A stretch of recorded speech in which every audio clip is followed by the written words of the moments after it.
N'oziọma Mark dị Asọ ga-akọwapụtara anyị njide, amamikpe, uru, afụfụ, mkpọdo n'ọnwụ na mbilite n'ọnwụ Kristi.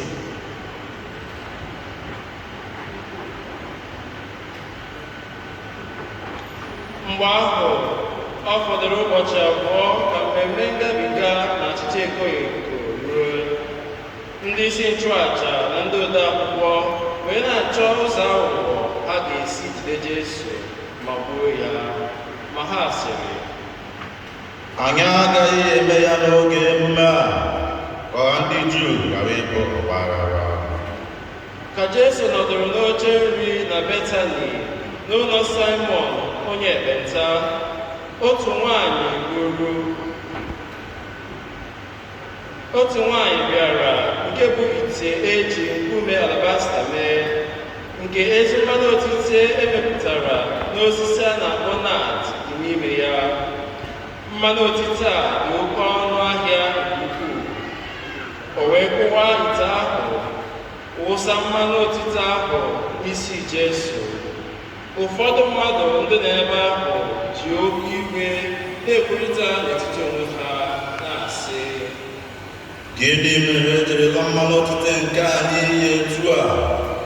N'ihi na a pụrụ ime ya ihe karịrị narị dinarị 3 were ya nye ndị ogbenye. Ha wee tamuo ntamu megide nwaanyị ahụ, ma Jesu sịrị ha, hapụnụ ya, gịnị mere unu ji esogbu ya? O mere m ihe ọma, n'ihi na ụmụ na ndị ogbenye nọ mgbe niile. Mgbe ọbụla unu chọrọ, unu nwere ike inyere ha aka, ma mụ na ụlọ anọghị n'ụdị a niile. Nwaanyị a mere ihe o nwere ike ime. O buru ụzọ tee ahụ mmanụ isi ụtọ maka olili m. N'ikwu eziokwu, ebe ọbụla a ga-ekwusa ozi ọma nke a n'ụwa niile, a ga-ekwupụtakwa ihe nwaanyị a mere ka ọ bụrụ ihe ncheta ya. Mgbe ahụ, Judas Iskariot, otu onye n'ime ụmụazụ 12 ahụ, gakwuru ndị isi nchụaja ka o were ranye Jesu n'aka ha. Mgbe ndị isi nchụaja nụrụ nke a, obi tọrọ ha ụtọ. Ha kwere nkwa inye ya ego. Ya mere, Judas malitere na-achọ ohere ọ ga-eji rara Jesu dị n'aka ha. N'ụbọchị mbụ nke oriri nke achịcha na-ekoghị eko, mgbe ha na-achụ àjà atụrụ ngabiga, ndị na-eso ụzọ Jesu jụrụ ya sị, olee ebe ị chọrọ ka anyị gaa doziere gị ka anyị nọrọ n'oriri ngabiga? Jesu were ziga mmadụ abụọ n'ime ndị na-eso ụzọ ya sị ha, banyenụ n'ime obodo. Otu nwoke bụ ite mmiri ga-ezutekwa ụlọ, soronụ ya. Ụlọ ọbụla ọ banyere, jụọ ọrụ nna m ụlọ ahụ sị, onye nkuzi sị, olee ebe ụlọ ọbịa edebere m dị, ebe mụ na ndị na-eso ụzọ m ga-anọrị oriri ngabiga? Ọ ga-egosikwa ụlọ ime ụlọ ukwu dị n'elu ụlọ a kwadoro, dozikwa nke ọma. Kwadonụ maka oriri nke anyị n'ebe ahụ. Ndị na-eso ụzọ ya mmadụ abụọ ahụ pụrụ banye n'ime obodo ugwu ahụ. Ha hụrụ ihe niile dịka Jesu gwara ha. Ha dozikwara oriri ngabiga ahụ. N'oge mgbede, Jesu na ụmụazụ ya 12 so bịa. Mgbe ha na-eri nri, Jesu gwara ha sị, n'ịgwa unu eziokwu, otu onye n'ime ụlọ, onye mụ na ya na-erikọ nri, ga-arara m nye. Ha bidoro nwere obi mwute na-ajụ ya n'otu n'otu sị, ọ bụ m? Jesu zara ha sị, Ọ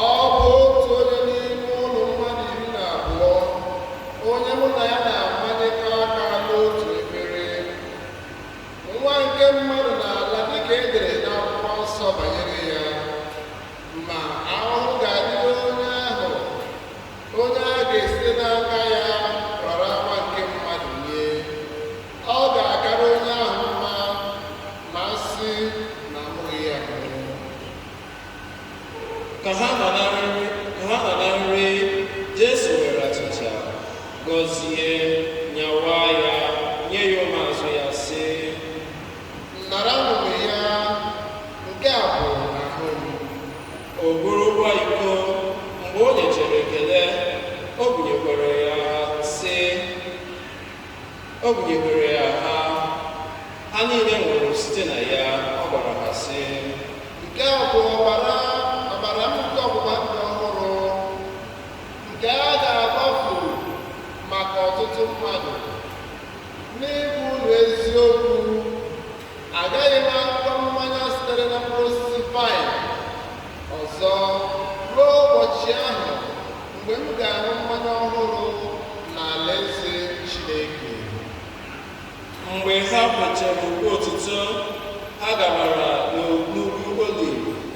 Jesu gwara ụmụazụ ya sị, unu niile ga-agbahapụ m, n'ihi na e dere ya sị, a ga-etigbu onye ọzụzụ atụrụ ya niile ga-agbasasịkwa. Ma mgbe e siri n'ọnwụ kulitecha m, aga m eburu unu ụzọ gaa Galili. Pita gwara ya sị, ọ bụrụgodu na ha niile gbahapụrụ gị, agaghị m agbahapụ gị. Jesu zaghachiri ya sị, n'ịgwa gị eziokwu, n'abalị taa, tupu oke ọkpa akwa ugboro abụọ, ị ga-agọnarị m ugboro atọ. Pita kwusiri ike sị, Ọ bụrụgodu na m ga-eso gị anwụ, agaghị m agbanarị gị. ha niile kwukwara otu ahụ. Jesu na ụmụazụ ya gara n'ogige a na-akpọ Getsemani. Ọ gwara ha sị, nọdụnụ ebe a ka m gaa ekpere. ọ kpọrọ Pita, Jemis na Jọn pụọ iche. Nnukwu egwu na oke ihe mgbu dakwasịrị ya. Jesu sịrị ha, Ọ na-ewute m na mmụọ ukwuu ruo n'ọnwụ. Nọrọnụ ebe a na-echekwa nche. ka ọ gatụkwuru nwatakịrị, ọ dara n'ala kpee ekpere sị, ọ bụrụ na ọ ga-ekwe mee ka oge nke a gafere m. O kwuru sị, Aba, Nna, ihe niile dere gị mfe imezu. Wepụrụ m iko nke a, mana ọ bụghị uche m ka a ga-eme, kama ọ bụ uche gị. mgbe Jesu lọghachitere azụ, ọ hụrụ ka ha na-arahụ ụra. Ọ jụọ Pita sị, Unu nọ n'ụra? Ọ bụ na unu enweghị ike iche nche ọbụla dị otu awa? Mụrụ n'anya na-ekpekwanụ ekpere ka unu ghara ịdaba n'ọnwụnwa. N'ihi na mmụọ kwere ekwe ezie, ma anụ ahụ esighị ike. ọ pụkwara ọzọ gaa kpee ekpere, na-ekwukwa otu okwu ahụ. Ọ bịakwara ọzọ hụ ka ha na-arahụ ụra, anya ha dịkwa arọ nke ukwuu, ha amaghịkwa ihe ha ga-aza ya. Ọ bịakwutere ha nke ịtọ sị ha, Unu ka na-arahụ ụra na-ezuru ike? O zuola, oge ahụ ezuola. A gharala nwa nke mmadụ nye n'aka ndị ome njọ. Kulienụ ka anyị gaba. Lee, onye na-arahụnye nso. ozugbo ahụ Jesu dapụ okwu n'ọnụ. Judas, otu onye n'ime ụmụazụ 12 batara, ya na igwe mmadụ ndị ji mma agha na okpuru. Ọ bụ ndị isi nchụaja, ndị odeakwụkwọ na ndị okenye ndị Juu zutere ha. Onye na-arara ya nye enyela ha arịị ihe ha ga-ejide dịka ihe ịrịba ama sị, Onye ọbụla m ga-esote ọnọdụ ya, jidenụ ya, bụrụ ya pụọ, sikwa nke. ozugbo Judas batara, ọ gakwuru Jesu sị ya, Onye nkuzi, o wee susuo ya ọnụ. Ha jidere Jesu, kpegidesie ya aka ike, Ma otu onye kpachapụrụ ntị nwaodibo onyeisi nchụaja Jesu jụrụ ha sị, unu jiri mma agha na obirikwa ijide m, abụ m onye ohi. Ụbọchị niile mụ na unu nọ n'ụlọ nsọ Chineke ebe m na-akụzi ihe, unu ejideghị m. E mere nke a iji mezuo ihe nyere n'akwụkwọ nsọ. Ma ụmụazụ ya niile hapụrụ ya gbalaga. Otu nwa okorobịa so ya na-eyighị akwa ọbụla karịa sọ nwatakịrị akwa ọ ma n'ukwu. Ma mgbe e jidere ya, ọ hapụrụ ha akwa ya gbara ọtọ gbalaga. Ha kpọrọ Jesu kpọgara n'okwu ụkọchukwu. Ndị isi nchụaja niile, ndị okenye na ndị odeakwụkwọ gbakọtara n'ebe ahụ. Pita soro ya gaba n'ebe ahụ nọrọ ebe dị anya. O soro ha banye n'obi nnukwu ụkọchukwu nọ ebe ndị na-eche nche na-anyara ọkụ. Ugbu a, ndị isi nchụaja na ndị nnọkọ ikpe ahụ niile gbara mbọ ka ha chọta ebubo ha ga-eji ma Jesu ikpe ọnwụ, ma ha achọtaghị. N'ihi na ọtụtụ mmadụ gbara ama ụgha dị iche iche megide ya, ma ama ha adabataghị. Ụfọdụ mmadụ butekwara onye ebubo asị sị, anyị nụrụ mgbe o kwuru sị, aga m akwatu ụlọ nsọ a nke eji aka rụọ, ma mgbe ụbọchị atọ gachara, aga m arụkwa ọzọ nke a na-eji aka rụọ. Ọbụladị nke a ebubo ha adabataghị ọnụ. Onye nnukwu ụkọchukwu kwụrụ ọtọ n'etiti ndị niile gbakọtara ebe ahụ jụọ Jesu sị, ọ bụ na enweghị ihe ị ga-aza? Kedu ihe ndị a na-ekwu megide gị? Jesu gbara nkịtị, ọ zaghị ihe ọbụla. Ọzọkwa, nnukwu ụkọchukwu jụrụ ya sị, ị bụ Kristi, nwa onye dị ngọzi? Jesu zara sị, abụ m. Unu ga-ahụkwa Nwa nke Mmadụ ka ọ nọdụrụ ọdụ n'aka nri nke onye ji ike niile si n'urukpu nke eluigwe na-abịa. Onye nnukwu ụkọchukwu dọbara uwe ya sị, kedu ụkwa n'ihe anyị na-achọrọ ndị akaebe? Unu anụla nkwupụ ya, gịnị bụ uche unu? Ha niile mara ya ikpe sị, o kwesịrị ịnwụ anwụ. Ụfọdụ n'ime ha malitere ịbụ ya asọ mmiri, kechie ya anya, na-akpụ ya ihe si ya, bue amụma. Ndị nche a kpọrọ ya, tie ya nnukwu ihe. Ma Pita nọ na ndịda obi ikpe nke onyeisi nchụaja. Otu n'ime ụmụ agbọghọ ndị na-ejere onyeisi nchụaja ozi bịara. Mgbe ọ hụrụ Pita ka ọ na-arụ ọkụ, o leliri ya anya nke ukwuu, si ya, gị onwe gị na Jesu gị Nazaret nọbụ na mbụ? Ma ọ gọrọ agọ sị, amaghị m, nke m na-aghọta ihe ị na-ekwu. O wee pụọ nọdụ n'ihu ụlọ ikpe. Nwaodibo nwaanyị ahụ gbukwara ya ọzọ, malitekwa ịgwa ndị guzo ebe ahụ sị, nwoke a bụ otu n'ime ha. Pita gọkwara agọ ọzọ.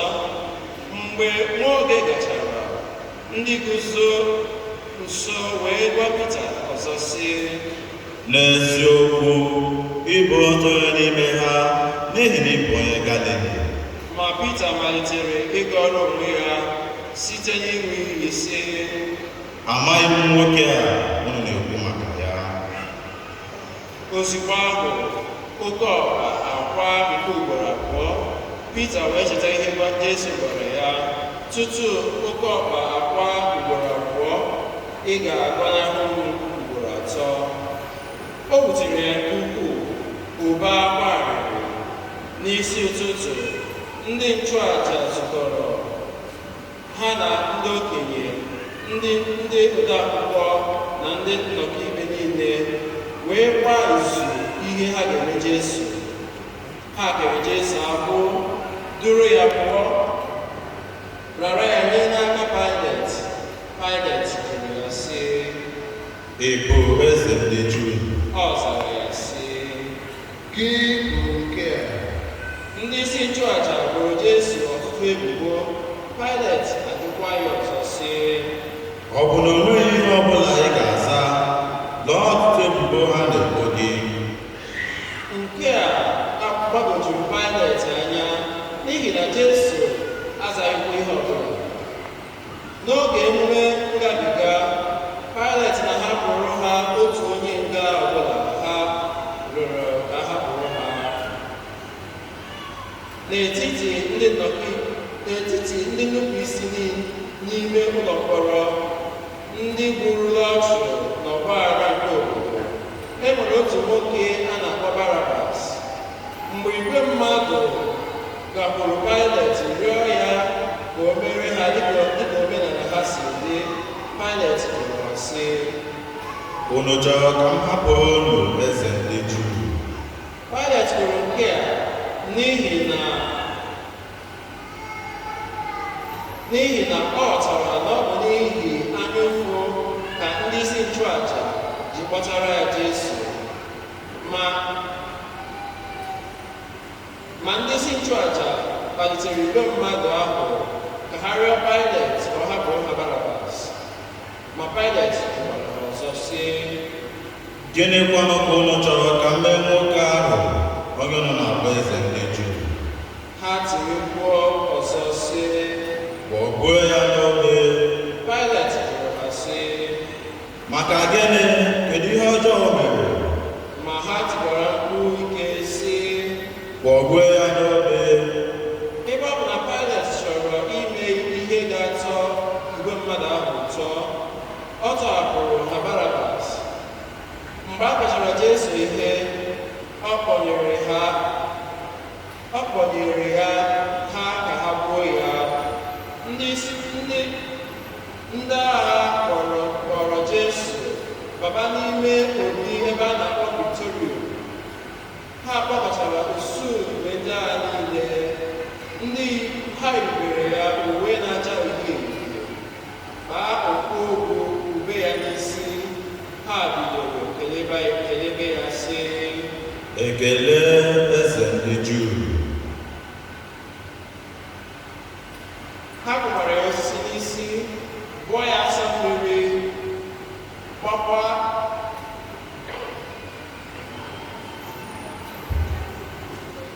gbukwa ikpere n'ala, nye ya nsọpụrụ iji n'igwe emo. Mgbe ha mechara ya kachi, ha yipụrụ ya uwe uhie uhie ahụ, yibe ya uwe nke ya, kpọrọ ya gaba kpọgbu ya. Ha jidere otu nwoke na-agata ụzọ ahụ, onye si n'ime obodo na-apụta, manye ya ka o buru obe Jesu. Aha ya bụ Simon onye Sirin, nna Alexander na Rufus. Ha duru Jesu bịaruo ebe a na-akpọ Golgota, nke pụtara ebe okpokoro isi. Ha gbanyere ya mmanya agwakọrọ ya na miel, ma o kweghị aṅụ ya. Ha kpọgidere Jesu n'obe, kesaa uwe ya site n'ife nza iji mara oke ruru onye ọbụla n'ime ha.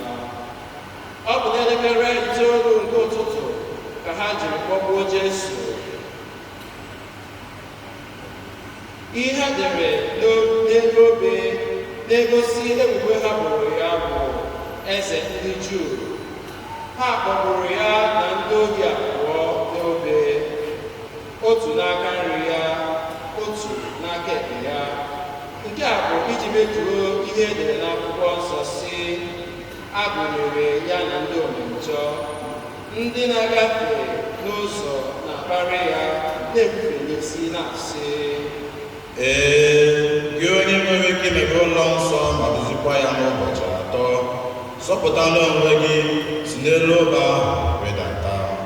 otu aka ahụ ndị isi nchụaja na ndị ode akwụkwọ sokwa na-akparị ya n'etiti onwe ha na-asị, ọ zọpụtara ndị ọzọ, o nweghị ike ịzọpụta onwe ya. Ka Kristi eze nke Izrel si n'elu obe rịdata ugbu a, ka anyị hụ were kwere. Ndị akpọgbukọtara ya na ha n'elu obe sokwa na-akparị ya. Mgbe ọ kụrụ elekere 12 nke ehihie, ọchịchịrị gbara n'ala ahụ niile tutu ruo elekere nke 3 nke ehihie. N'elekere 3 nke ehihie, Jesu tiri mkpu n'oke olu sị, Eloi, Eloi, lama sabachthani, nke pụtara Chukwu m, Chukwu m, gịnị mere i ji gbahapụ m? Mgbe ụfọdụ ndị guzo ebe ahụ nụrụ nke a, ha kwuru sị, Lee, ọ na-akpọ Elaịja. otu onye gbara ọsọ gaa tinye ogbo n'ime mmanya gbakara agbaka, fanye ya n'okporo osisi, nye ya ka ọ ṅụọ, sị, Cherenụ ka anyị mara ma Elaịja ọ ga-abịa ibudata ya. ma Jesu tiri mkpu n'oke olu, kubie.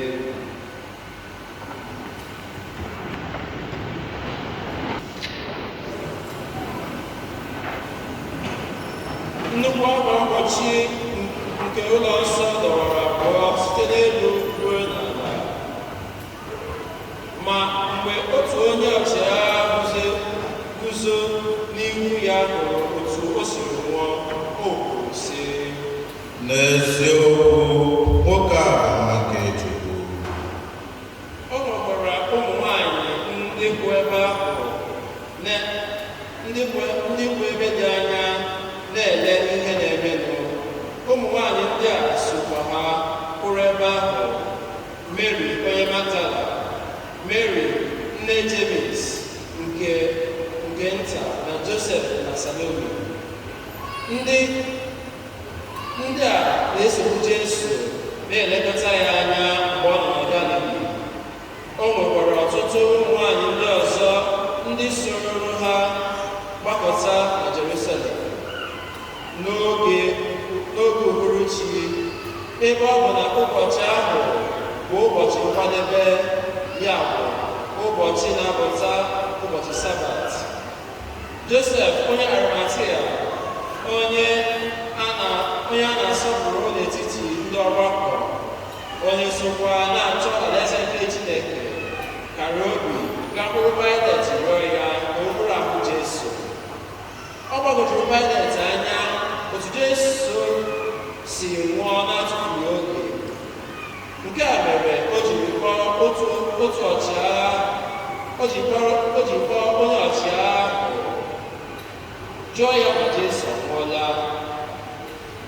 Mgbe ọ nọrọ n'ọnụ onye ọchịagha ahụ na Jesu anwụọla, o kwere ka Josef bụrụ ahụ Jesu.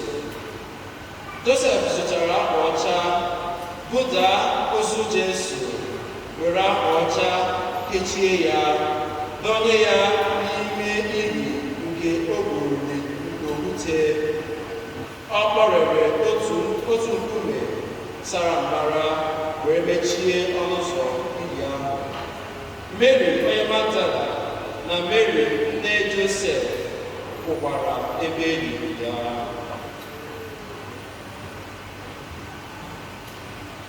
Oh,